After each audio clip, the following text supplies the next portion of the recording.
Assalamualaikum warahmatullahi wabarakatuh.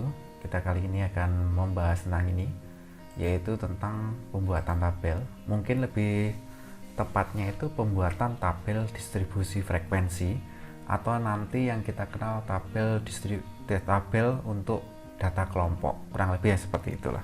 Nah, sebelum kita masuk ke pembuatan tabel, ini langkah baiknya kalau kita mengenal dulu apa itu tabel, terus kemudian fungsi tabel, nanti seperti apa gambarannya, ya biar tahu aja. Nah, adapun gambarannya sebagai berikut.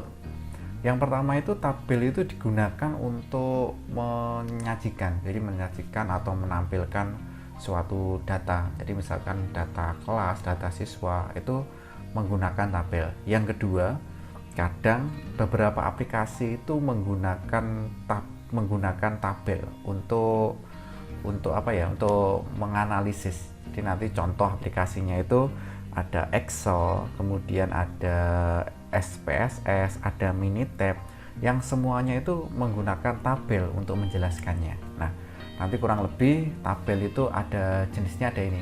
Yang pertama ada yang namanya tabel baris kolom. Jadi tabel baris kolom itu gambarannya itu adalah gini. Jadi tabelnya ini isinya itu detail. Jadi mulai jenis laki-laki, perempuan. Jadi tabel yang seolah-olah semua data itu dimasukkan ke dalam tabel itu. Nah, jadi itu datanya namanya baris kolom. Nah, ada lagi yang namanya tabel kontingensi. Beda apa enggak Pak ini? Secara umum hampir sama sih. Bedanya itu adalah tabel kontingensi itu kalau kita sudah ngomong, oh ini tabel kontingensi, berarti ada tabel yang lebih detail yang di situ itu kita olah. Jadi tabel kontingensi itu bentuknya kurang lebih ya sama seperti tabel baris kolom, cuma bedanya fungsinya itu dari data yang sekian banyak ini diolah dulu. Jadi misalkan kita tidak pakai laki-laki perempuan, tapi cukup SDA kelas 6 totalnya berapa, kelas 5 totalnya berapa. Jadi dari tabel yang nilai-nilai baris kolom, yang tabel yang secara detail itu diolah kembali. Nah, perwakilannya atau kontingennya itu disajikan dalam bentuk tabel. Nah, ini namanya tabel kontingensi. Nah, pada pertemuan kali ini kita akan mempelajari bagaimana cara membuat tabel distribusi frekuensi. Nah, minggu depan itu sampean akan saya ajak untuk menyajikan data ya. Jadi datanya itu tidak disuruh membaca, tapi juga datanya itu kita sajikan dalam berbagai bentuk, tapi khusus untuk minggu depan. Nah, yang perlu diingat, dari tabel yang bentuknya seperti ini namanya tabel data tunggal. Jadi isinya langsung 22, 19, 20, 21, 22, 19, 21, 22 dan seterusnya. Ini namanya tabel data tunggal. Kita nanti akan membuat yang namanya tabel distribusi frekuensi atau tabel data kelompok. Nah, bagaimana cara membuatnya? Ini cara membuatnya kita pakai ilustrasinya, pakai ini aja, pakai Microsoft Word, karena bingung juga menuliskannya di layar itu kan susah juga. Nah ya, laptopnya itu belum yang pakai itu full point, adanya di HP itu. Nah gini, nah bagaimana cara membuat tabel distribusi frekuensi? Misal kita ada data seperti ini, anggaplah ini data nilai siswa ya. Jadi kita anggap ini data nilai siswa, kemudian kita nanti disuruh membuat tabel distribusi frekuensi. Bagaimana langkah-langkah pengerjaannya? Nah, yang dipersiapkan itu adalah ya mungkin ini ditulis ulang di di kertas sampean. Nah, yang kedua yang diperlukan kedua itu adalah kalkulator. Jadi harus punya kalkulator lah untuk perhitungan biar cepat. Nah, kalau nggak punya kalkulator Pak ya lama. Nah, kita pakai kalkulator. Nah, bagaimana cara kita membuat tabel distribusi frekuensi atau tabel data kelompok? Yang pertama itu kita tentukan nilai awal. Jadi sampai harus menentukan nilai awal terlebih dahulu. Nah, apa saja nilai awal? Yang pertama ini banyak datum atau simbolnya itu N. Nah, N itu adalah banyaknya datum atau banyaknya data. Kalau sampai cenderung ngomongnya data ya, ya udahlah pakai data. Berapa banyak data yang ada di sini? Kita hitung aja. 1, 2, 3, 4, 5, 6, 7, 8, 9, 10. Oh, berarti satu baris ini 10. Nah, barisnya ada 4. Berarti N-nya ada berapa? N-nya ada 40. Nah, Kalau sudah, dari data ini kita cari manakah nilai yang tertinggi, kemudian manakah nilai yang terendah. Coba kita search. Nah, ini mudah-mudahan saya tidak ngantuk ini karena ini apa namanya, shootingnya itu malam ya. Nah, ini paling tinggi, kita cari dulu yang tertinggi ya. Di sini baris pertama paling tinggi 79. Nah, apakah ada yang lebih tinggi? Baris kedua nggak ada, baris ketiga ini juga tidak ada, baris keempat berarti yang paling tinggi, mudah-mudahan sih, mudah-mudahan kalau salah ya nanti sampai koreksi ya, karena namanya juga live, ngajarnya live. Ini 79. Nah, sekarang kita cek lagi nilai terendah. Nilai terendahnya kita cek, baris pertama ini nilai terendahnya 52. Ini masih dipegang 52 lagi. Baris kedua 52 ya. Baris ketiga ini masih 52. Baris keempat ada 51. Berarti nilai terendahnya itu adalah 51. Jadi saya tekankan, yang pertama harus tahu dulu ini. Jadi banyak datum atau banyaknya data yang ada di sini berapa data. Yang berikutnya setelah banyak data, dari data ini dicari nilai yang tertinggi, kemudian nilai yang terendahnya berapa. Oke, kalau ini sudah, berarti kita sudah bisa melanjutkan langkah yang kedua. Nah, langkah kedua ini kita cari, yaitu ini, jangkauan data. Adapun rumus jangkauan data, nanti jangkauan data itu simbolnya adalah R. Nah, ini R ini, rumusnya itu adalah R ini dirumuskan dengan cara ini. Nilai tertinggi dikurangi nilai terendah. Nilai tertingginya berapa tadi? 79 dikurangi dengan 51. Oke. Nah, kalau sudah sini ya, kalau males mikir ya pakai kalkulator aja. 79 dikurangi dengan 51. Nilainya berapa? 28. Cuma kalau sampai nanti nulisnya harus di kertas. Nah, berapa tadi nilainya? Saya udah lupa ini. 28. Oke. Kita sudah dapat nilainya 28. Nah, terus kemudian kita cari nih banyak kelas, atau nanti kita simbolkan dengan huruf K kecil. Banyak kelas itu simbolnya K kecil. Rumusnya itu adalah ini. Banyak kelas, saya bold aja ya. Nah, banyak kelas itu adalah 1 ditambah 3,3 log N. Pak, ini dari mana rumusnya? Ya dari dari aturan mainnya seperti itu. Jadi kita cari 3,3 log N. Nah, Pak, ini ada lognya, Pak. Sementara ditulis dulu. Sengaja saya kurungi ini biar nanti tidak membingungkan. Jadi kita tulis dulu. Nah, kita substitusikan. N-nya tadi kan kita sudah tahu. N-nya tadi 40. Berarti kita ganti. Lognya ini diganti dengan log 40. Nah, kita selesaikan yang dalam kurung merah dulu. Log 40 kali 3,3. Caranya pakai kalkulator. Salah. Kita clear dulu ya. 40 log 40 ya, dikali, mana kalinya ini? Mana ya? Ini dikali dengan 3,3. Log 40 dikali 3,3. Berapakah nilainya? Oh, nilainya nih 5,286. Nah, dan seterusnya. Ini saya tulis saja ya. Saya tulis ini, kita ambil 5,87, kita bulatkan aja 3 digit. Nah, hasilnya ini 5,287. Nah, coba cek betul ya, 5,287. Oke, kita sudah dapatkan ini. Nah, cuma yang perlu diingat gini, kelas itu tidak kelas itu kasarannya itu nggak ada kelas tengah kelas berapa, kelas tengah nggak adanya, kelas 1, kelas 2, kelas 3, kelas 4. Jadi harus berbentuk bilangan bulat. Nah, kalau bentuknya seperti ini gimana, Pak? Nah, kalau ketemu bentuk yang seperti ini, maka kita akan membuat ini. Ini kira-kira ada nggak ya simbolnya ya? Simbol lain, coba saya cari simbolnya dulu. Simbol sama dengan, nanti kalau susah pakai ini aja. Ini aja lah, pakai ini aja. Nah, jadi misal kita akan membulatkan ini 5,28. Nah, karena yang perlu diingat dalam membulatkan itu, kalau ketemunya 5,2, kecenderungannya kan dibulatkan ke bawah ya, karena kurang dari 5. Tapi kalau khusus ya, ini khusus membuat tabel distribusi, ini jangan dibulatkan ke bawah. Meskipun nanti 5,07 dibulatkan ke atas, 5,08 dibulatkan ke atas. Prinsipnya kenapa Pak?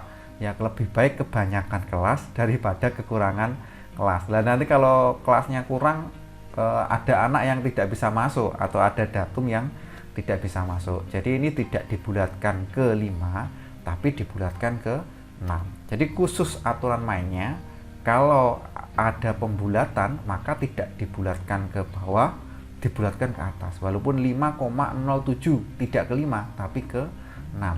Nah, karena prinsipnya lebih baik kebanyakan daripada kekurangan. Mungkin ini saya beri catatan aja ya. Dibulatkan ke nilai atas atau ke atas gitu aja kan sudah paham ya maksudnya.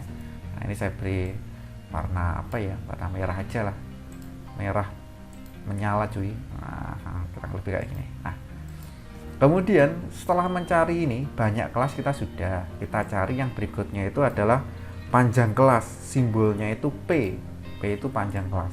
Ini bisa dibuat nggak sih? Oh bisa. Nah, rumusnya itu adalah R tadi masih ingat toh? Jangkauan data atau ring. Jadi jangkauan data itu bahasa Inggrisnya ring, sehingga simbolnya R. Nah, jangkauan data dibagi dengan K, banyak kelas. Nah, sekarang kita ganti aja. Jangkauan data tadi berapa? 28 ya.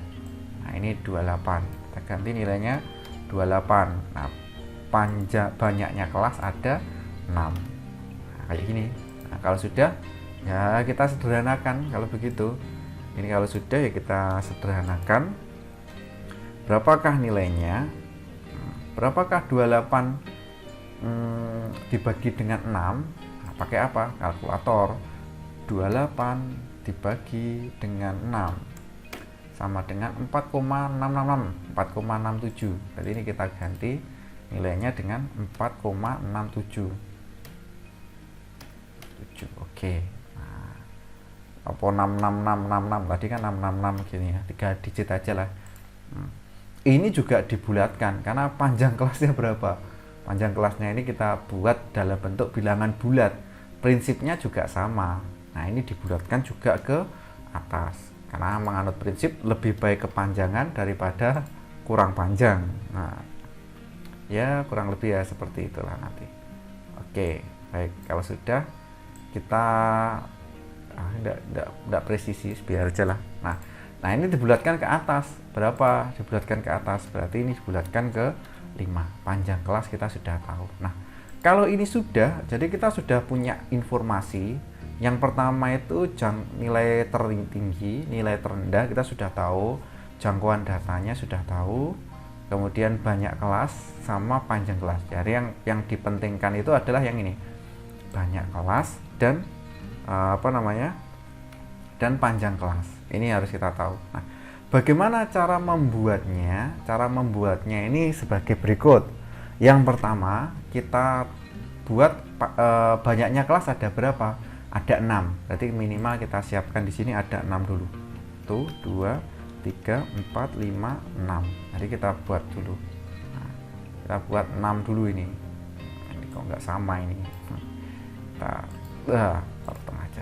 Nah, kok sisa Pak? Sisa kita del. Berarti ini kita nggak butuh ini. Sementara nanti kalau kurang ya kita tambahkan. Nah, kemudian kalau sudah ini kita buat kelas interval. Cara membuat kelas intervalnya ini sebagai berikut. Pertama, yang depan ini tidak sembarang data. Yang depan ini adalah nilai terendah. Nilai terendahnya adalah 51. Sampai berapa? Nah, kita lihat panjangnya kelas ada 5. Berarti kita hitung 51, 52, 53, 54, 55. Jadi dihitung. Ini sampai dengan 55. Nah, bawahnya berapa, Pak? Bawahnya itu habis 55 berapa? 56. Sampai berapa? Nah, kita tulis 56, 57, 58, 59, 60. Oh, berarti ini sampai dengan 60. Dan seterusnya. Jadi lakukan langkah yang sama. Boleh dihitung Kalau ini kan sudah ketemu polanya ya. Oh, ini sampai dengan 65. Ini kita sudah, karena di atasnya sudah ada polanya. Nah, kemudian ini spasi ya. Nah, ini kemudian bawahnya ini 66 sampai dengan 66 sampai berapa ya? 70 ya. 70. Nah, bawahnya 71 sampai dengan berapa itu? 71 sampai dengan 75. Nah, terus yang terakhir ini adalah 76 sampai dengan 80. Nah, betul ya? Nah, kalau sudah sampai 680 kita cek tadi itu nilai tertingginya berapa. Oh, nilai tertingginya 79. Berarti sudah masuk ke yang nomor 6 ini. Misalkan nanti gini, Pak, nilai tertingginya itu 81 Pak. Tadi kelasnya cuma 6, berarti kita harus nambahkan lagi, kita enter lagi di sini, ditambahkan. Jadi ini 6 itu hanya patokan awal, ya kira-kira 6. Nah, kurang lebih yaitu sangat jarang sekali dijumpai. Nah, kalau sudah, kita akan mencari turusnya. Ada banyak cara. Kalau saran saya itu dicoret. Kalau pakai pulpen mungkin enak ya. Tahu toh turus atau tali? Turus atau tali kayak gini loh. 1, 2, 3, 4. Nah, 5 gimana? 5 ya nanti dicoret seret. Nah, ini namanya turus atau tali. Nanti cara ngukurnya seperti itu. Nah, kalau sudah ini kita hitung. Jadi kita hitung ya. Cara menandainya gimana, Pak? Ya, contoh ini 79. Kayak gini ya. Ini saya buat 79 daripada ini saya kecilkan aja ya, mohon maaf saya kecilkan biar nggak ke atas bawahnya nggak terlalu banyak ya. Nah 79 habis kita hitung di sini, ini kita beri warna merah. Nah 79 di sini berarti letaknya di sebelah sini. Nah, 79 letaknya di sini. Nah, kita beri tanda huruf I. Kemudian berapa lagi ini? 60. Nah, ditandai. Kalau sampean dicoret aja. 60 letaknya di sebelah sini. Nah, 60 dan seterusnya. Nanti akan saya skip dulu ya untuk ini biar waktunya hemat. Ini saya pause. Baik, kalau sudah ini kita setelah ketemu seperti ini. Ini mohon maaf kalau nanti agak ngantuk ya, sudah malam. Nah, ini kita cari frekuensinya berapa. Oh, ini 7. Nah, kalau kayak gini kan enak toh. Ini 6. Kemudian ini ada berapa itu? 9. Terus ini ada berapa ini? 8 ya. 8.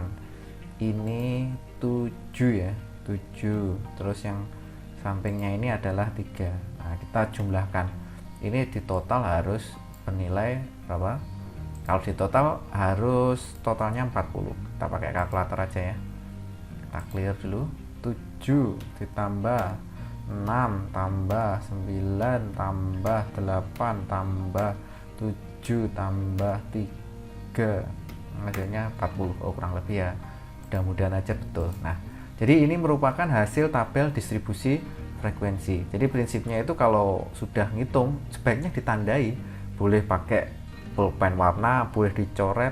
Kenapa kalau nggak dicoret? Ya kadang-kadang itu kita sok-sok lupa habis ini. Nah ini tabel yang seperti ini namanya tabel distribusi frekuensi atau biasanya dikenal dengan tabel data kelompok. Aduh, kelebihan lagi nih, banyakkan.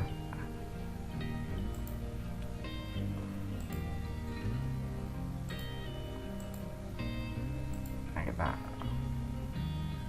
tidak bisa dihapus yang ini. Nanti ini dihapus sendiri ya. Nah, hapus baris. Nah, kita masukkan ke sini. Nah, sekarang dari tabel ini kita akan memperhatikan tabel ini. Ini saya tulis ke bawah ya biar enak. Atau kalau kayak gini saya kecilkan. Ini. Jadi tabel yang kita buat ini nanti ada beberapa istilah yang sebaiknya kita sampean tahu. Istilah pertama itu namanya ini adalah ini. Batas bawah. Biasanya nanti akan sebelum batas bawah ini ada istilah ujung bawah. Nah, kemudian ada istilah ujung atas. Nah, ini harus tahu dulu. Yang mana Pak ujung atas dan ujung bawah? Nah, ujung atas tuh kalau bawah letaknya di sebelah kiri, yang ini yang kecil. Jadi ini kan ada kelas interval, ada atas, ada bawah. Jadi yang ini, yang warna merah ini adalah yang bawah. Nah, sedangkan yang ini, yang sebelah sini, ini saya beri warna yang lain aja ya, biru ya misalkan. Oh, nggak kelihatan merah apa ya? Yang birunya mungkin biru marun ini. Nah, yang biru ini adalah yang dengan nama yang atas. Jadi yang sebelah kiri, yang merah itu yang daerah sini, yang sebelah sini ini yang maaf, yang merah itu yang bawah, yang biru ini yang atas. Contoh, nanti ini saya simbolkan ya, ujung bawah itu saya simbolkan dengan UB. Pakai hitam aja lah. Ini pakai hitam. Namanya biar enak. Nah, ini saya singkat dengan belum, warnanya masih biru ya cuy. Ini saya beri nama warna hitam lah. Ini kita beri nama ujung bawah. Nah, sedangkan yang bagian bawah ini, yang ini kita beri nama ujung atas, singkatannya UA. Jadi kalau ada pertanyaannya seperti ini, ujung bawah kelas ke-1, ujung bawah kelas 1, UB ujung bawah kelas ke-1. Jadi ada istilah ini. Nah, pertama ada yang namanya kelas. Jadi ini kelas ke-1, kelas kedua, kelas ketiga, kelas 4, kelas 5, kelas 6. Jadi ada ujung bawah kelas ke-1. Berapa nilainya? Nilainya sama dengan 51. Nah, saya tes lagi ya. Berapa lagi kalau ujung bawah kelas ke, misalkan saya minta ujung bawah kelas ke 5 Pak. Nah, ujung bawah kelas ke-5 berapa nilainya? Ujung bawah kelas ke-5 itu nilainya adalah 71. Nah, lain lagi kalau ujung atas. Jadi ada istilah ujung atas kelas ke-1. Nah, ujung atas kelas ke-1 berapa nilainya? Jadi ujung atas kelas ke-1 itu nilainya adalah ini 55. Nah, kalau ujung atas kelas ke-4, nah, ini saya beri tab. Ujung atas kelas ke-4 berapa skornya? Berapa nilainya? Ujung atas kelas ke-4 itu adalah ini 70. Jadi ujung atas, ujung bawah ini harus tahu. Nah, beberapa istilah. Karena nanti akan kita gunakan untuk min, median, modus. Jadi pakai rumus tersebut. Nah, selain ujung atas dan ujung bawah, nanti ada istilah ini. Jadi selain ujung atas, ujung bawah, ini ada istilah juga. Nah, namanya ini adalah batas. Ada batas bawah, ada yang namanya batas atas. Nah, simbolnya juga saya ganti jadi BB. BB itu bukan bau badan, tapi batas bawah. Kalau ini BA, bukan brand ambassador, tapi batas atas. Nah, kapan itu batas atas, batas bawah? Jadi kalau ininya apa namanya, kelas intervalnya itu ujung atas dan ujung bawahnya bilangan bulat, maka rumusnya ini adalah gini. BB itu sama dengan ujung bawah dikurangi dengan dikurangi 0,5. Nah, contohnya Pak, contohnya seperti ini. Saya beri contoh satu-satu aja ya. Nah, kalau BA Pak, nah, BA itu rumusnya gini. BA batas atas itu rumusnya seperti ini, sama dengan batas UA ujung atas ditambah, bukan dikurangi, tapi ditambah 0,5. Ini tergantung ininya, tergantung ujungnya. Nah, nanti kalau ada kasus tertentu saya jelaskan sambil lalu aja. Yang penting ini dulu aja. Nah, kalau sudah seperti ini, misal ada pertanyaan, berapakah? Nah, yang ditanya itu ini. Saya copy dulu. Misal ada pertanyaan yang kayak gini. Berapakah batas bawah kelas ke-1? Kelas ke-1 batas bawahnya ini kan 51 ya, bukan, nah 51. Tapi kalau batas bawahnya bukan 51, tapi 51 dikurangi 0,5. 51 dikurangi, nah, kalau mau dikurangi 0,5. Berapa nilainya? Nilainya sama dengan 50,5. Nah, sekarang kalau ada pertanyaan lagi, misal pertanyaannya saya ubah lah. Berapakah batas bawah kelas ketiga? Nah, batas bawah kelas ketiga. Berapa nilainya? Kita cek batas bawah kelas ketiga. Fokusnya kan ke sini. 61 dikurangi 0,5, hasilnya adalah 60,5. Nah, lain lagi kalau ini. Berapakah batas berapakah batas atas kelas ke-1? Batas atas kelas ke-1 itu adalah ini. 55 ditambah dengan 0,5. Nilainya sama dengan berapa? Sama dengan 55,5. Jadi itu prinsipnya gini. Kalau ada pertanyaan, berapa batas atas kelas ke-3? Batas kelas kedua lah. Batas atas, maaf. Berapakah batas atas kelas kedua? Nah, kita cari batas ujung atas kelas kedua ini berapa? 60 tambah 0,5 hasilnya juga sama 60,5. Jadi prinsipnya seperti itu. Jadi harus tahu apa yang ujung, apa yang batas. Jadi kalau ujung itu ya letaknya di sebelah kiri. Kalau ujung bawah letaknya sebelah kiri, ujung atas letaknya sebelah kanan. Tapi kalau batas ya ujungnya itu dikurangi 0,5. Nah, selain kedua ini nanti ada juga istilah ini. TT, titik tengah lah. Titik tengah. Nah, titik tengah. Nah, titik tengah atau saya singkat apa ya? Kok TT kok nggak enak? Ya TT aja lah. TT titik tengah. Letaknya di tengah-tengah sini.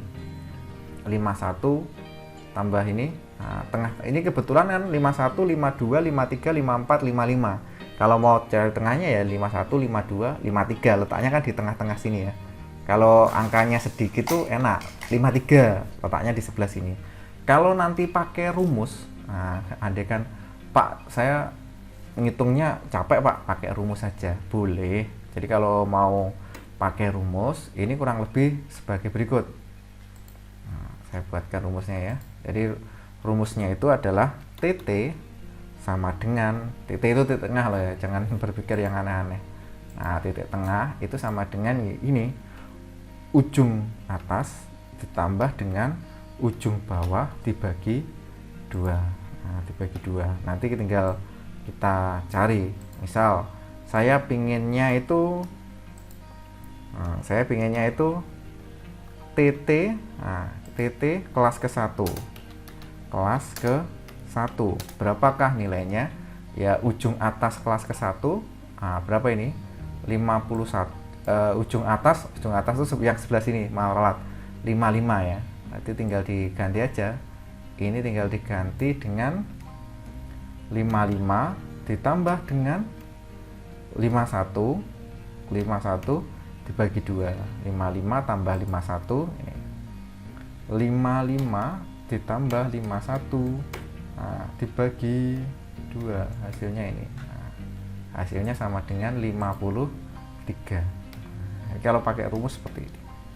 Nanti untuk TT yang lain kelas ke-4, 5, 6 jadi dibuat sendiri. Nah, baik, sementara itu dulu untuk kita kali ini, yaitu mengenal tentang ini pembuatan tabel distribusi frekuensi.